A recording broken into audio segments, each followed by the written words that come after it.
আজও উত্তপ্ত সন্দেশখালী। সন্দেশখালী ২ নম্বর ব্লকে বেড মজুরের হালদারপাড়া এলাকায় বিক্ষোভ শুরু করলেন এলাকার মহিলারা। অভিযোগ, দিনের পর দিন পুলিশ সাধারণ মানুষের ওপর অত্যাচার চালাচ্ছে। সাধারণ মানুষের বিরুদ্ধে নানান ধরনের জামিন অযোগ্য ধারায় মামলা রুজু করে জেলে ভুগছে। অথচ যে সমস্ত তৃণমূলের দুষ্কৃতীরা দিনের পর দিন এলাকায় অত্যাচার চালাচ্ছে তাদের গ্রেপ্তার করছে না। এই সমস্ত দাবিতে পুলিশের বিরুদ্ধে বিক্ষোভ দেখাচ্ছে সন্দেশখালীর মহিলারা। এছাড়াও খাল সংস্কারের দাবিতে, পানীয় জলের দাবিতে ও সাঁকো সংস্কারের দাবিতে বিক্ষোভ দেখাচ্ছে সন্দেশখালীর বেড় মজুর হালদারপাড়া এলাকার মহিলারা।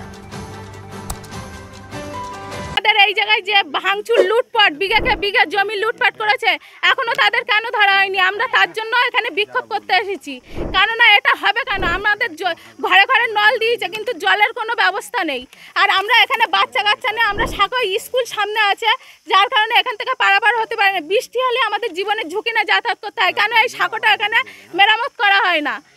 এই হচ্ছে তার জন্য আমরা চাই যে সিরাজ ডাক্তারকে গ্রেপ্তার চাই। ওই তো হচ্ছে আমাদের মা বোনেদের সম্মান নিয়ে লুটপাট খেলা, বিঘাকে বিঘা জমি নিয়ে হচ্ছে কেড়ে নেওয়া, আমাদের ঘর বাড়ি লুটপাট করা, ঘরের যাবতীয় জিনিস সব কিছু ভাঙচুর করে তছনছ করে দেওয়া, এর জন্য আমরা ওকে গ্রেপ্তার চাই। আমার নাম অপর্ণা বারিক।